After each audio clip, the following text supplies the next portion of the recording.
What's up, my wizards? Dev from SBMTG. We got decks. Here's one. This is Rakdos Aggro, something a lot of people are talking about. Right now, Atarka Red still seems to be the dominant aggro deck in the format, even with the loss of something like Lightning Strike and Stoke the Flames and even more cards than that. But Rakdos Aggro is coming up from behind. A lot of people very interested in this deck. So let's take a look at it. 24 creatures in this aggro deck. We're playing 6 1-drops to start it off. There's 4 copies of Bloodsoaked Champion and 2 copies of Zurgo over here. Zurgo, obviously, 1 mana 2/2, awesome. And helps us out against mass removal in some situations and sorcery speed removal, which is even more of a thing now in this format without Hero's Downfall and Ruinous Path being slotted in its place. So dash creatures are even better than they used to be. That's not bad at all. And Bloodsoaked Champion. You know, 1-drops in general I think are better just because we lost, Courser of Krufix, we lost Sylvan Carry added. Huge speed bump for aggro decks. Really hard for them to get through that. And so 1-drops get a little bit better now, I think, because they don't have so many, they're stopping blocks that just really cut them cold, And so something like Bloodsoaked Champion, I think, now has time to really come into its own. And I hope it does. It has done very, very well in testing. His rateability is just always good, Again, helps us out against mass removal. That's an awesome thing that the card does. Don't worry, we'll get to the Swiftspear when we hit the sideboard. We're playing 10 2-drop creatures in the deck, and I'm counting Hangarback Walker as a 2-drop. I mean, that's sort of just how he's traditionally played, and I hate to start every creature, list with, there's some Hangarback Walker. In the next video, I'm like, there's 24 creatures, here's Hangarback Walker. And so, I'm just going to slot him into the 2-drop to be different this time. He is very, very often a 2-drop, though, and again, increases our resiliency against mass removal. You'll hear that a few times in this deck tag. We have very good game against sorcery speed and especially mass removal, which is very good in the form of, obviously, Languish. People are playing Planar Outburst now. Crux of Fate is still around, and even Tragic Arrogance out of the board in a lot of situations. So, just good. 4 copies of Forerunner of Slaughter in the deck. Really falling in love with this thing, man. It does a good impression of Flinthoof Boar. That's what everyone's saying, and they're absolutely right. It reminds me of that, too. Just 2 mana, 3 power guys are always good, right? And this one can give itself haste, or it can give the Hangarback Walker haste. And there are times later on in the game you'll play a 2/2 or even a 3/3 Hangarback Walker in later game stages, and you'll have a mana left over. Perfect mana sink for your Hangarback Walker to be able to go ahead and swing in. So that's cool synergy there, but more often than not, he's going to be giving himself haste. But there doesn't have to be like a million colorless creatures in the deck for this guy to be good. He just is good on his own.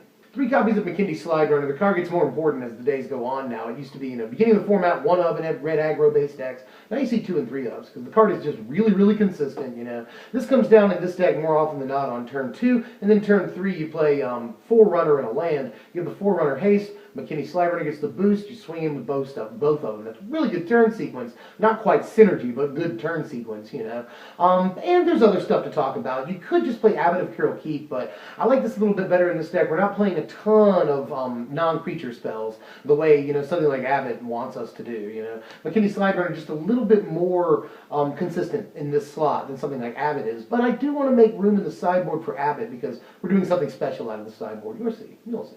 2 copies of Drana in the main deck here are only on paper, 3-drop creature. Obviously, Forerunner of Slaughter can be a 2-drop or a 3-drop, but, Drana, ostensibly the only actual 3 CMC creature in the deck. Don't want to run into the legend rule here, or we probably play more, I could see playing 3. She is that important. Because once she gives your entire team the buff, it's on from there, man. Just the 1 buff is all you need, And, I'd like to see a deck with Drana and, like, Gideon and just emblems the crap out of everything, It'd be good with, like, Alfinza. I don't know. I'm making in my head as I go along, as I record this video, but I'll probably edit that out. Maybe not. Who knows?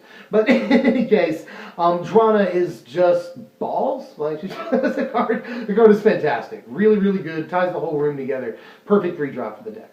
Here there be dragons, 6 of them in fact. 4 copies of Thunderbreak Regent in the deck, and 2 copies of Kolaghan, the Storm's Fury. The other Kolaghan is probably okay. I just don't want to run 6 drops in the deck.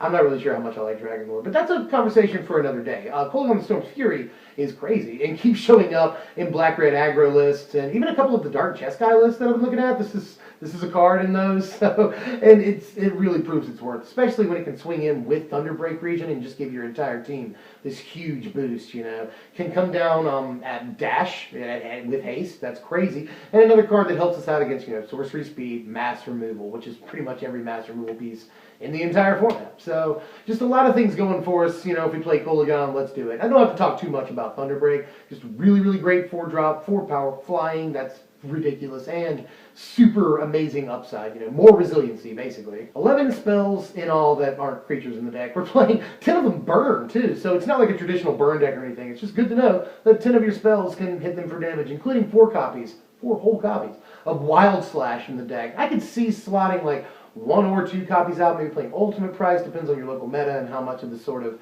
lower to the ground 2-color aggro decks that we're seeing. I can see playing Ultimate Price in the main. But I've gone ahead and opted for 4 Wild Slash. I'm going to be able to burn them to the face as much as possible. And against sort of the smaller aggro decks in the format, this can be really, really good in blowing their stuff away, letting our guys get through, you know. It's really good when our dudes can get through. That's all I really have to say. And Wild Slash helps with that, and can be, you know, it's very versatile, can be damaged in the late game. And we have ways of turning on its Ferocious, if that happens to matter ever. 4 copies of Draconic Roar in this deck, better than Lightning Strike, for the most part, you know. It's always going to be 3 damage to a creature, no matter what. You'll almost always remove a guy, so, like, even if you don't have it turned on, that's good in and of itself. But we're able to kill a guy and deal the damage, and then, like, swing in, you know, because we created a hole in the defense. That's just, like, it's ridiculous that it just deals a lot of damage really fast and blows dudes off the board, you know. Just love everything about Draconic Roar in a deck that can support it. And people are talking about playing this in decks that don't have dragons because we don't have, you know, Lightning Strike in the format. I don't know if I'd go entirely that far yet. You know, we have some other stuff. The card is just really good in a deck with dragons especially. 2 copies of Kolaghan's Command in the deck. It does everything we want it to do. You know, we can raise dead for one of the options. We can bust artifacts, which is sometimes a thing in the format, especially Hangarback. Although they will get the Thopter tokens off of it, but we'll worry about that, you know, later. We just want to get the Hangarback off the board as early as possible. There's, you know, other things. We can burn them to the face, you know. Plenty of stuff that the card can do for us. Lots and lots of options on it. We can make them discard, you know, so it's flex against control. Whether, you know, we can choose to, you know, make them discard and get a creature back they've removed. So really, really good against control. And good against aggro in some situations, too. You know, we've traded for another guy. You know, we've traded creatures. We can get our guy back and kill one of their dudes, you know. Fantastically versatile card. And we're taking advantage of the fact that we're only playing 2 3-drop creatures. I think we can afford to play a couple of 3-drop spells. And I can see Ruinous Path in this slot, especially the ability to take out Planeswalkers in the mid-game is really, really good. But I think Kolaghan's Command just has all the versatility that we want. And to finish off the main, 1 copy of Murderous Cut. Just, you know, premium removal. We will very much be able to support this, especially with the land base. Playing a fair amount of fetches. I'll explain that in a moment. It sounds like we should only play 4 fetches. But we'll get to that in just a second. It's going to look weird initially, but Murderous Cut, even without the fetches, you know, we are playing 11 spells, which isn't a ton of spells, but our creatures we will trade, you know, in the early game and stuff like that. So we will be able to support at least the 1 cut in the main deck. And again, tons of fetches. So playing a card like Murderous Cut is, I think, a no-brainer. 25 lands in the deck, and you may have already noticed the wrinkle here, and I'm going to go ahead and explain that. We are playing in the sideboard sort of a transformative strategy. You know, we're playing a little bit of Jund in the sideboard, so we're going to be able to definitely consistently produce all the mana we need to produce. You know, there's something like, if you count the fetches, 17 red sources, 15 black sources, and 9 green sources, which is just more than enough to do everything that we need to do fairly consistently, you know. I had some stuff in here like Mortuary Mire, you know, but it didn't work out. Haven of the Spirit Dragon wasn't one of, but I just rather be able to consistently produce the 3 colors that I want to produce all the time. And we're not like so dependent on green. We got 1 forest, and all of our other lands that produce green also produce other colors. So we should be totally fine, and we are. In testing, the deck has been just smooth sailing. Here's the sideboard. We're kind of transforming into Atarka Rakdos, I like to call it, in the sideboard, you know. We'll often keep, you know, Forerunner of Slaughter after we sideboard, and we've still got a couple of black elements in the deck, so, and Drana will stay in, you know. So it's going to be a Jund deck straight up, and it's going to be like heavy Jund aggro. And again, I think we're consistent enough on the mana base to do that. I have sided out into this a lot, and so far I haven't had a problem producing the 1 green mana that we need to produce, you know. Atarka's Command, just super solid. Wanted to play it in the main deck, but I think it's trickier to play a transformative sideboard, and it's worked out really well, and it's a lot of fun too, so fun is always important. Monastery Swiftspear, we can side in, take away 3 Bloodsoaked Champions, leave 1 in, and put in the 3 Swiftspears.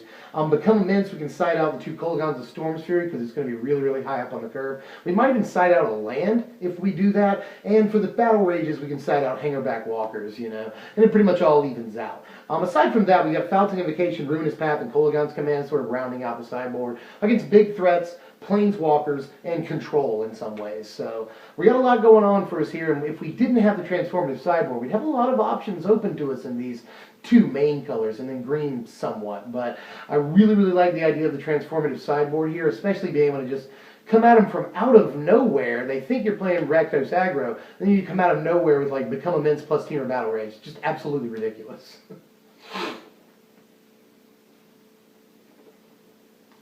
And here are your power rankings. A lot of good news here. Notice all the, slightly above average rankings. We do a couple of things really, really well, but we do everything fairly well, which is important for a high score. High score of 67 here, and good, decent for the wallet compared to the stuff that we've done recently. About $275 to $300 if you make this off of TCG player prices, and I always do. But in any case, that is nothing compared. That is half the price of like 3 or 4 of the decks I've done in just the past couple of weeks. We're used to seeing $600 and $700 decks in the standard because of the land base, because of Jace.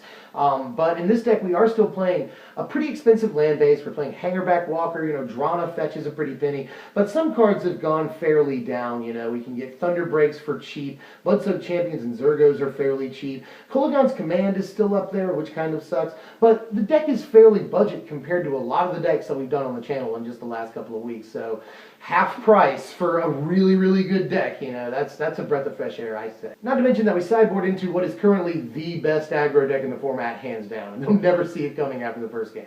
Well, that's all I've got for today. Let me know how you feel about this one, because I actually think the deck is really, really competitive, has a lot of easy and fun to use cards. The deck sort of plays itself. It curves out very, very well, very smooth curve, good mana base, the spells that you draw, you almost always want to see, just everything does something and it serves a purpose. So I really, really like sort of the ebb and flow of the deck. Really worked out for me. Let me know how you feel. I think it's got a shot at being a good deck. A lot of people are talking about it right now. Atarka Red is probably still the better deck, but this is the more fun deck. Everybody likes Rakdos, and if you can't beat them, join them. Transformative sideboards. We can just become Atarka Rakdos, which is just really, really cool to say that I'm playing Atarka Rakdos. Let's talk about next time. I think that's a good idea. I want to do the 5-color zoo, and I'd really like to do the $20 blue-black Eldrazi, So either budget Eldrazi, like super budget Eldrazi, or 5-color zoo next time. A couple of other things on the horizon I've been looking at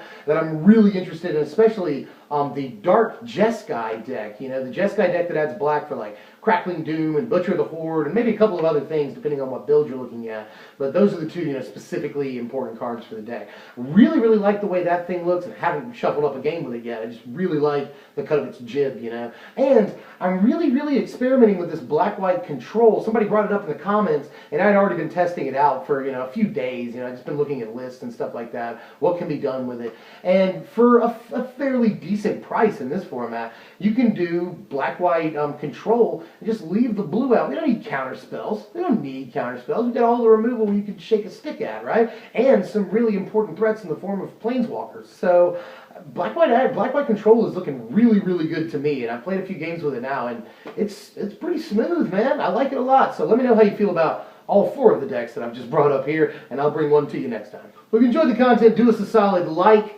share, comment, subscribe, just hit the thumbs up. And I'm going to try to get a little bit better about responding to you in the comments. I've been a little bit better about it the last few days, I think. I'm trying.